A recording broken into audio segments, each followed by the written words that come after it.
जय हिंद दोस्तों। शिखर competition classes के ऑनलाइन प्लेटफॉर्म पर आप सभी का स्वागत है। आज हम लोग मनोविज्ञान के एक बहुत ही महत्वपूर्ण टॉपिक को डिस्कस करने वाले हैं, जो है बाल विकास की अवस्थाएं। दोस्तों, आइए इस टॉपिक को शुरू करते हैं। तो दोस्तों, आइए हम लोग समझते हैं बाल विकास की अवस्थाओं का वर्गीकरण। तो दोस्तों, जैसा कि आप इस फोटो में देख पा रहे हैं कि इसमें बाल विकास की तमाम सारी अवस्थाओं को दिखाया गया है। इसमें प्रेगनेंसी है, फिर बच्चे का बर्थ हो रहा है, बच्चा ये चाइल्डहुड में जा रहा है, उसके बाद में और अवस्थाओं को भी यहां पर इंगित किया गया है। दोस्तों, ये जो बाल विकास की अवस्थाएं हैं, बाल विकास अवस्थाएं,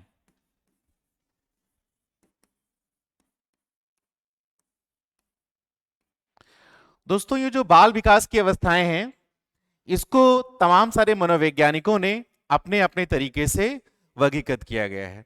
किसी ने बाल विकास की 5 अवस्थाएं बताई हैं, तो किसी ने 7 बताई, तो किसी ने 9 बताई, और किसी ने कुछ और भी बताया।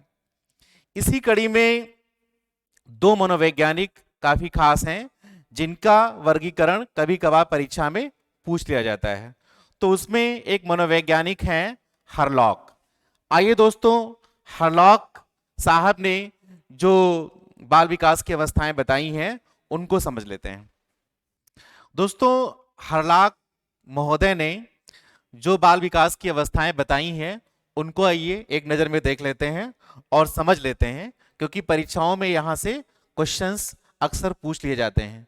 तो हरलॉक महोदय के द्वारा जो अवस्थाएं वर्गीकृत करी गई हैं उनकी संख्या 9 है। पहली अवस्था है गर्भावस्था। गर्भावस्था का समय काल इन्होंने बताया गर्भाधान से लेकर के जन्म तक, यानी इसको हम 280 दिन भी कह सकते हैं। यहां से अक्सर प्रश्न परीक्षा में पूछ लिया जाता है। इसके बाद में दोस्तों अगली अवस्था जो हरलॉक के द्वारा बताई गई वो है शैशवावस्था, और शैशवावस्था का समय काल है जन्म से लेकर के 2 सप्ताह तक, यानी 14 दिन तक। तीसरी अवस्था जो इनके द्वारा बताई गई है वो है बचपनावस्था, जो कि तीसरे सप्ताह से शुरू होकर के दूसरे वर्ष तक रहती है। इसके अलावा चौथी अवस्था है पूर्व बाल्यावस्था, जिसका समय काल 3 से लेकर के 6 वर्ष तक है। साथ ही साथ में एक और अवस्था आती है, वो अवस्था है उत्तर बाल्यावस्था, और इसका समय काल है 7 से लेकर के 12 वर्ष तक। इस अवस्था के बाद में जो छठी अवस्था है ये काफी महत्वपूर्ण है, और इससे अक्सर प्रश्न आ जाता है। इसका समय काल 12 से लेकर के 14 वर्ष तक है, और इसको वयसंधि कहते हैं, यौनारंभ भी कहा जाता है, और साथ ही साथ में प्यूबर्टी भी कहा जाता है। अब दोस्तों प्रश्न ये उठता है कि प्यूबर्टी आखिर है क्या। दरअसल इसको सेक्सुअल मैच्योरिटी की एज कहा जाता है, और यहां से अक्सर परीक्षाओं में प्रश्न पूछ लिया जाता है। इसके अलावा जो अगली अवस्था है वो पूर्व किशोरावस्था है, जिसका समय काल 13 से लेकर के 17 वर्ष है। इस अवस्था के उपरांत जो और अवस्था है वो 8वीं है, और इसका समय काल 18 से 21 वर्ष है। नाम है उत्तर किशोरावस्था। उत्तर किशोरावस्था के बाद में नंबर 9 पे आता है प्रौढ़ावस्था, और इसका समय काल 21 से लेकर के 40 वर्ष तक रहता है। प्रौढ़ावस्था का समय काल 21 से लेकर के 40 वर्ष तक रहता है। अब ये जो क्लासिफिकेशन, ये वर्गीकरण है बाल विकास की अवस्थाओं का, ये हरलॉक के द्वारा दिया गया है। ये एक स्पेसिफाइड मनोवैज्ञानिक के द्वारा दिया गया है। तो अगर हरलॉक से संबंधित प्रश्न आता है कि भाई गर्भावस्था का समय काल कितना है, तो ये गर्भाधान से लेकर के जन्म तक के 280 दिन तक। हालांकि ये एक जर्नल कॉन्सेप्ट है, और ये बाल विकास की जो अवस्थाएं और भी हैं जिसको अन्य मनोवैज्ञानिकों ने वर्गीकृत किया है, उनमें भी यही उत्तर इसका रहता है, जो कि 280 दिन या गर्भाधान से लेकर के जन्म तक है। इसके अलावा जैसे इसमें शैशवावस्था है, बचपनावस्था है या पूर्व बाल्यावस्था है, उत्तर बाल्यावस्था है, वय संधि है, पूर्व किशोरावस्था है, उत्तर किशोरावस्था है, प्रौढ़ावस्था है। इस प्रकार की जो विशेष अवस्थाओं का वर्गीकरण है वो हर्लाक महोदय के द्वारा किया गया और अक्सर एग्जाम्स में इनसे संबंधित प्रश्न पूछ लिया जाया करते हैं, जिसमें सबसे महत्वपूर्ण है वय संधि। इससे अक्सर सीटेट, टेट और बाकी जो प्रतियोगी परीक्षाएं हैं जो शिक्षक भर्ती के संदर्भ में होती हैं उनसे प्रश्न जरूर आता है। तो दोस्तों आइए हम लोग एक और वर्गीकरण को समझ लेते हैं जो कि जेएस रॉस के द्वारा दिया गया है। दोस्तों बाल विकास की अवस्थाओं के वर्गीकरण के क्रम में अगला वर्गीकरण आता है रॉस साहब का। रॉस साहब ने बाल विकास की अवस्थाएं 4 बताई हैं। इन अवस्थाओं में पहली अवस्था है शैशवावस्था, जिसका समयकाल इन्होंने 1 से लेकर के 3 वर्ष तक बताया। दूसरी अवस्था पूर्व बाल्यावस्था बताई और इसका समयकाल इन्होंने 3 से 6 वर्ष तक का बताया।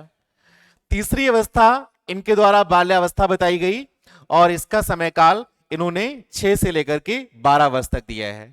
और चौथी अवस्था किशोरावस्था के रूप में बताई गई रॉस महोदय के द्वारा और इन्होंने इसका समयकाल दिया 12 से लेकर के 18 वर्ष।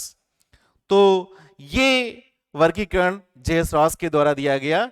इससे भी प्रश्न कभी कभार पूछे जाते हैं और अगर ऐसे पूछा जाता है कि रॉस महोदय के द्वारा या रॉस ने बाल विकास को कितने अवस्थाओं में वर्गीकृत किया गया है, तो वहां पर ऑप्शंस के रूप में अगर 1, 4, 6, 7 इस टाइप के ऑप्शंस आते हैं तो आपका सही उत्तर 4 होगा, क्योंकि ये स्पेसिफाइड है जिसमें रॉस ने बाल विकास की 4 अवस्थाएं बताई हैं। दोस्तों अब हम लोग ये जान लें कि भारतीय परिस्थितियों के हिसाब से किसने एक सर्वमान्य और सबसे सटीक वर्गीकरण दिया है जो परीक्षाओं में पूछा जाता है।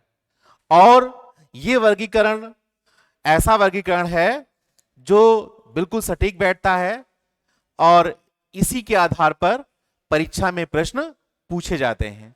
तो आइए दोस्तों ये जान लें कि इस वर्गीकरण को दिया किसने है।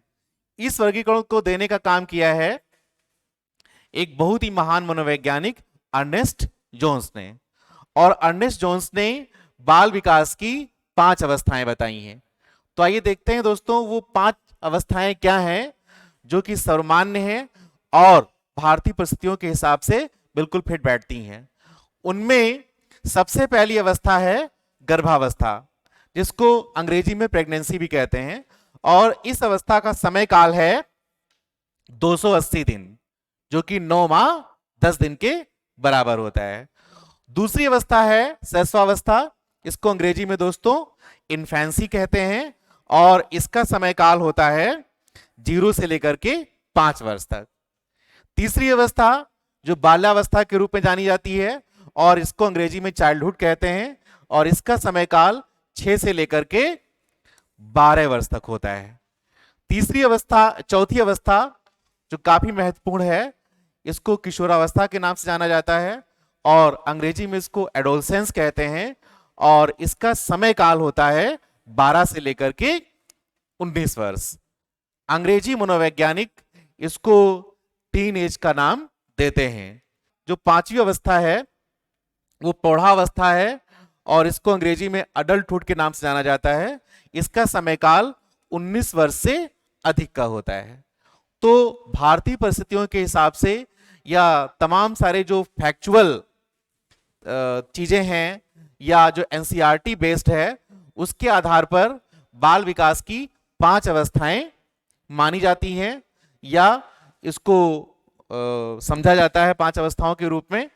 और ये जो क्लासिफिकेशन है अवस्थाओं का बाल विकास की, इसको एनसीईआरटी बेस्ड पे रखा गया है और चाहे वो सीटेट हो, चाहे वो सुपर टेट हो या टेट हो, इन परीक्षाओं में इसी वर्गीकरण के आधार पे प्रश्न पूछे जाते हैं। तो इन अवस्थाओं को अभी हम लोगों ने पढ़ा जो काफी महत्वपूर्ण थी। अब इन अवस्थाओं के बारे में डिटेल में हम लोग जानेंगे अगली वीडियो में। तब तक के लिए धन्यवाद।